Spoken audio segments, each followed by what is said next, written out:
अस्सलाम वालेकुम, मैं हूँ इरम अहमद और आप देख रहे हैं मुबशर लुकमान यूट्यूब चैनल। अस्सलाम वालेकुम। अस्सलाम वालेकुम, क्या हाल है आपका? मैं ठीक हूँ, आप कैसे हैं? इरम, ये देख के मुझे ख्याल आ रहा था कि आप कितनी केयरलेस हैं।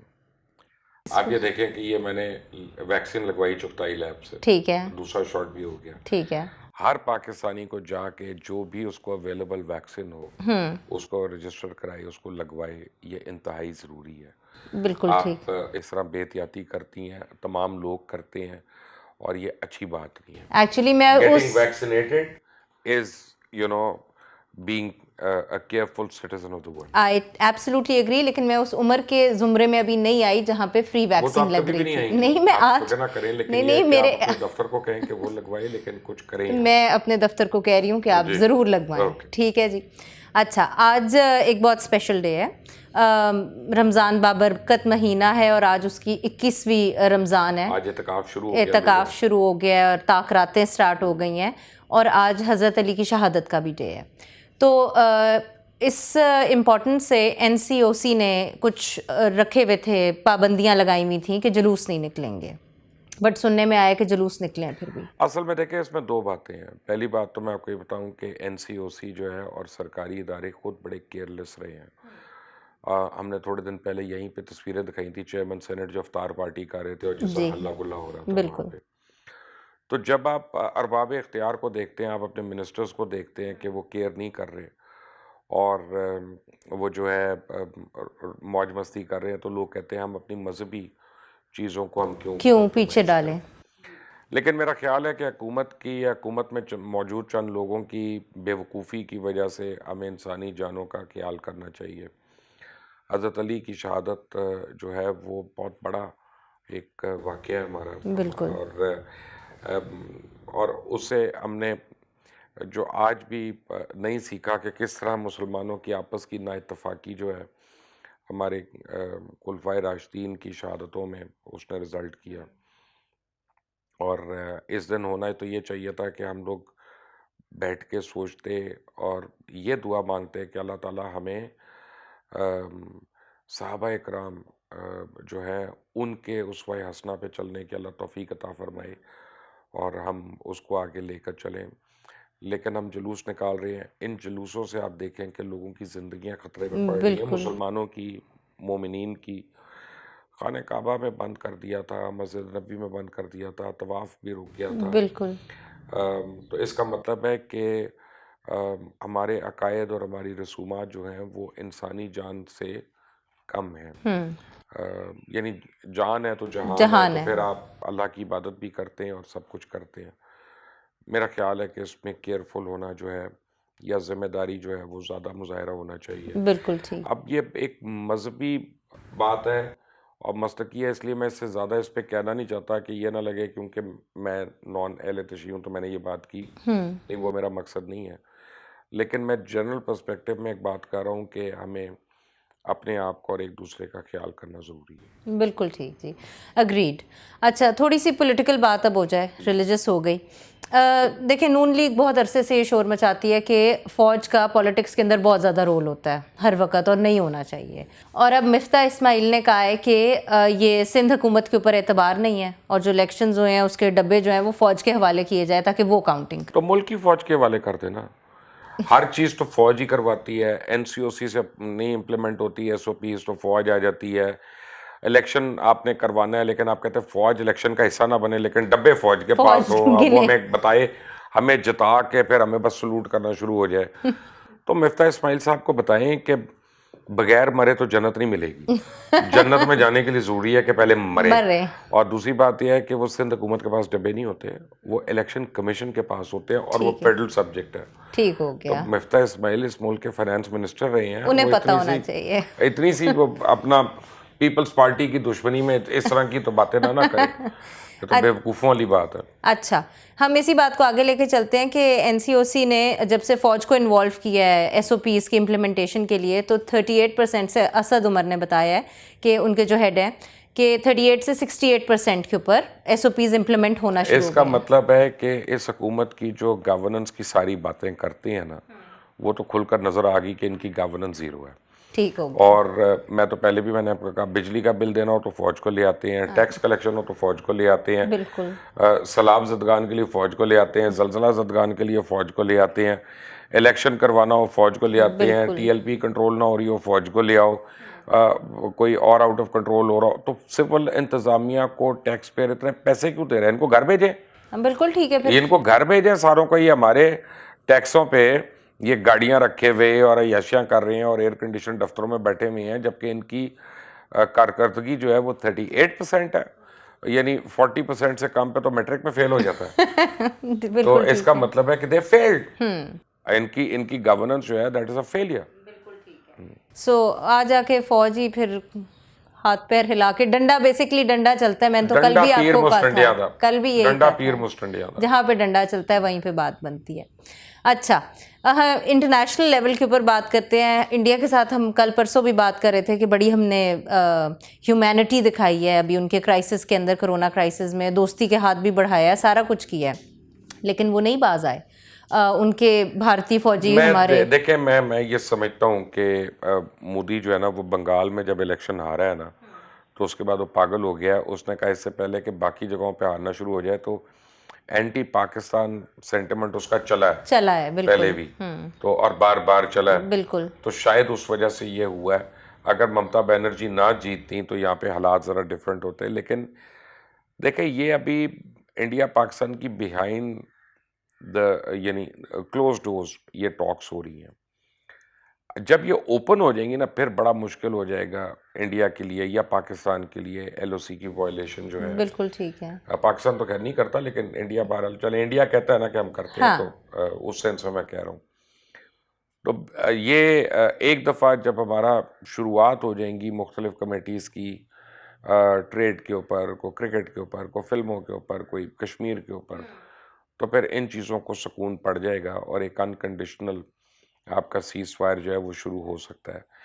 इंडिया को बड़ी प्रॉब्लम है कि अगर वो अपने नेबर्स के साथ अपने हालात बेहतर नहीं कर सकता तो उसकी जो बिड है to be a permanent member of the security council वो कभी मटेरियलाइज नहीं करती, बिल्कुल और वो ठीक। ख्वाब उसका शर्मिंदा ताबीर नहीं हो सकता। तो ठीक उनको they also want it, they are desperate to have it, but at the same time Modi election भी नहीं हारना चाह रहा, जो कि हाँ बंगाल में पूरी तरह हार गया। तो अब वो ज़्यादा एक कैच 22 सिचुएशन में करें तो क्या। पाकिस्तान में मैं किसी को कहूँ ना कि हिंदुस्तान के साथ पीस होना चाहिए, सारे कहेंगे पीस होना चाहिए, बिल्कुल कहेंगे। किसी को हाँ कोई इतराज़ नहीं हाँ है, जी लेकिन सारे ये कहेंगे एट व्हाट कॉस्ट। सारे कहेंगे कि कश्मीर के ऊपर हमने नहीं करना, कश्मीर पे बैठ के टॉक्स करो और बिल्कुल। कश्मीरियों को उनका हक दो। इंडिया में आप कहते हैं ना कि पाकिस्तान के साथ पीस होना चाहिए, तो 99% लोग ये कहेंगे पाकिस्तान नहीं होने देता, क्योंकि ये उनकी गवर्नमेंट का प्रोपेगेंडा है ओके जो उनको वहाँ पे प्रोपेगेट किया जाता है।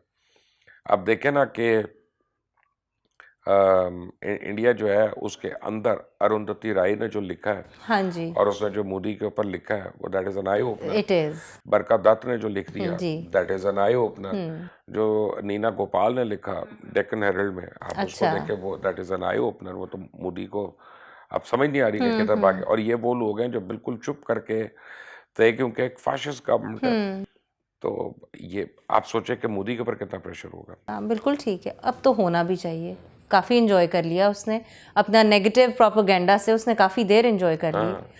अच्छा, आज की सबसे इंटरेस्टिंग खबर, बिल गेट्स की अपनी अहलिया के साथ डाइवोर्स हो गई आफ्टर 27 ईयर्स। ये समझे कि इसको आप इंटरेस्टिंग कह रही हैं, नहीं, किसी का घर टूट गया, नो किसी बेचारी को तलाक हो गई नहीं, और आप चीजें ले रही हैं इसकी उसे बैठ वजह के। बताती हूँ। नहीं, इसमें वजह जो मीम्स बनी है वो इतनी अमेजिंग मीम्स हैं। बेसिकली तो यही है ना कि दुनिया का सबसे अमीर आदमी है, जी औरत को खुश नहीं रख सकता। बिल्कुल।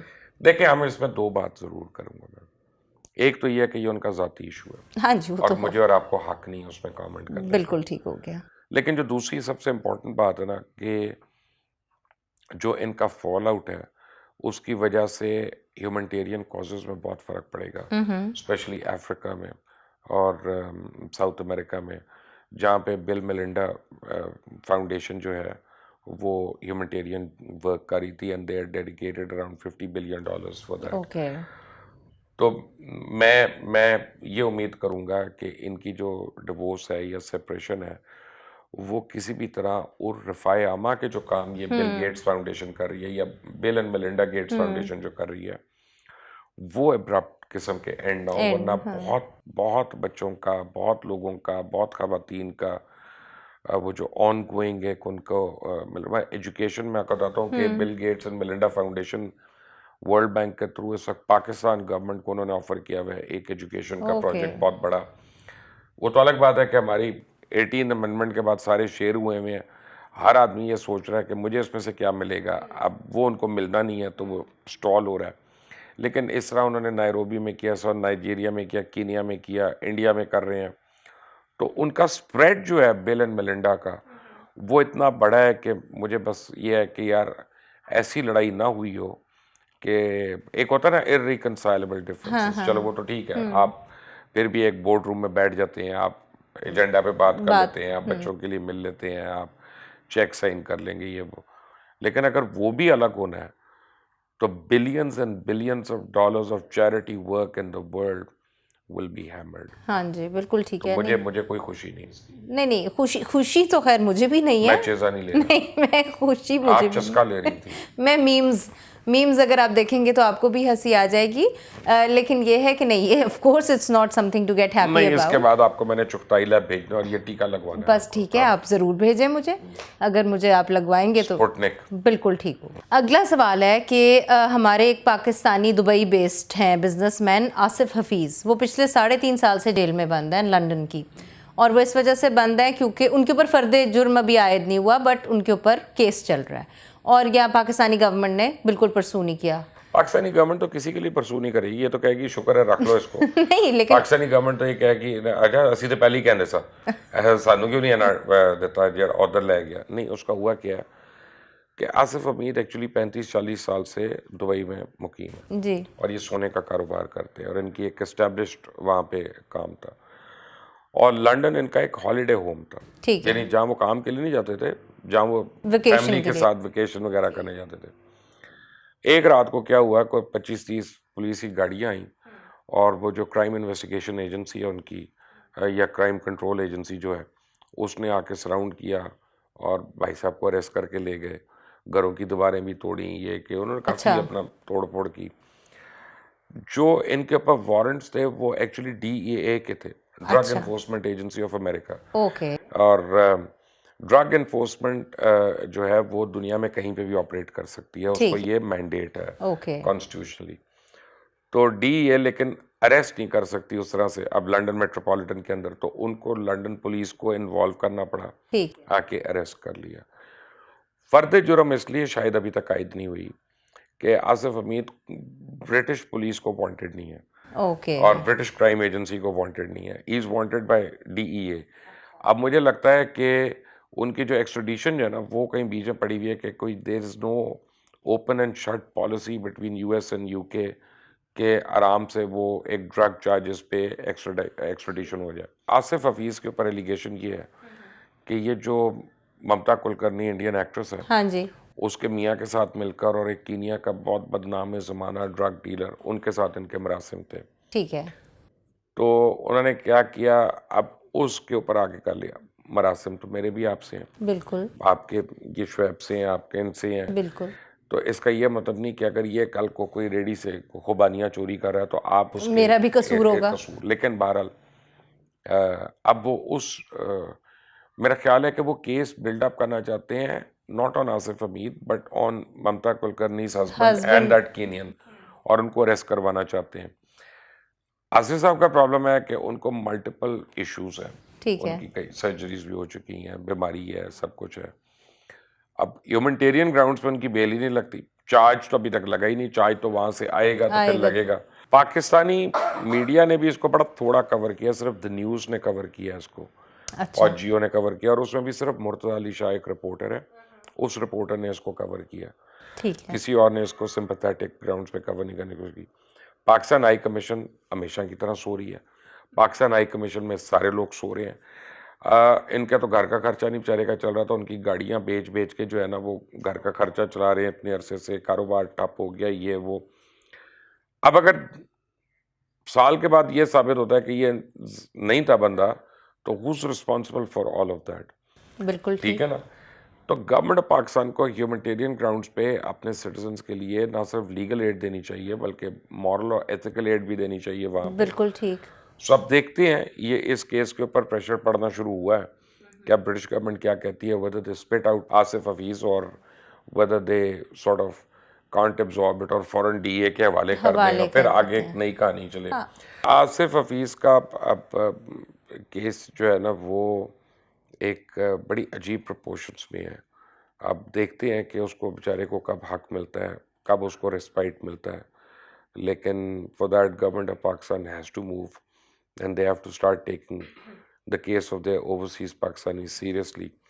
और रेमंड डेविस को याद करें कि जब रेमंड डेविस ने 2 बंदे भी मार दिए थे तो उसको डिप्लोमेट डिक्लेयर करके ले गए थे, इसलिए नहीं कि रेमंड डेविस ने बंदे नहीं मारे थे, इसलिए बिकॉज CIA के लिए पूरी दुनिया में हज़ारों ऑपरेटिव्स जो हैं काम कर रहे थे और 48 घंटे में दे गॉट 11,000 रेजिग्नेशंस कि अगर रेमंड डेविस को नहीं बचा सकते तो हम भी फंसेंगे हर जगह पे, and nobody wanted to deal with them. तो ओबामा ने आके कहा कि ये हमारा डिप्लोमेट है, and American government came hard and fast on Raymond Davis issue because वो एक ऑप्टिकल इशू बन गया था। So government of Pakistan should also make a case out of this thing. Agree. आपने कुछ अरसे पहले अपने एक वीलॉग भी किया था और मेंशन किया था IPL को लेकर, और वो कैंसिल हो गया, तो अब बताएं उसके बारे में। IPL जो है ना वो सस्पेक्टेड, उसमें कोई 3 से 4 प्लेयर्स हैं फॉरेन प्लेयर्स जिनको कोविड हो गया। ये पहले ढीठ थे, बाज नहीं आ रहे थे, और ICC जो है वो आपको पता है बोर्ड ऑफ क्रिकेट कंट्रोल जो है टोटल उसके कंट्रोल में है क्योंकि सबसे ज़्यादा पैसा वहाँ से आ रहा है। लेकिन अब उनके साथ एक मजीद हुआ है, ऑस्ट्रेलियन गवर्नमेंट ने जितने ऑस्ट्रेलियन क्रिकेटर्स हैं उनके वापस आने पे बैन लगा दिया। उनका मरो वहीं पे, मेरा तो ये तो नहीं कहा कि मरो वहीं पे, उन्होंने जाओ बढ़ो। वो इसलिए वो कहते हैं हम कह रहे थे कि आ जाओ आ जाओ आ जाओ, तुम करोड़ों रुपए के कॉन्ट्रैक्ट से तुम छोड़ के नहीं आ रहे थे ना। अब उन्होंने कहा जो भी ऑस्ट्रेलिया आएगा इंडिया से उसको 5 साल कैद होगी और $66,000 उसको फाइन भी होगा, oh god. Which goes for IPL cricketers. Okay. तो अब वो जो ऑस्ट्रेलियन क्रिकेटर्स IPL के अंदर हैं, they have a problem, they can't go home okay. and they have to be restricted in their hotels। और अगर होटल्स बंद होना शुरू हो गए तो उनको दोस्तों के घर में रहना है, and suddenly it's a nightmare to live in India right. अब डेफिनेटली इंडिया की तो बहुत सूरत हाल जब वो पहले पैसे की फिक्र थी ना, लालच उसमें बाज नहीं आए थे। ठीक है ना, काफ़ी ज़्यादा पैसे मिल रहे थे। हाँ thank you so much Mubashar, it was as usual very interesting and informative talk. Thank you so much for watching. Please comment section में कमेंट कीजिएगा, सब्सक्राइब करें, बेल आइकॉन को रिंग करें, एंड कीप वॉचिंग। अल्लाह हाफिज़।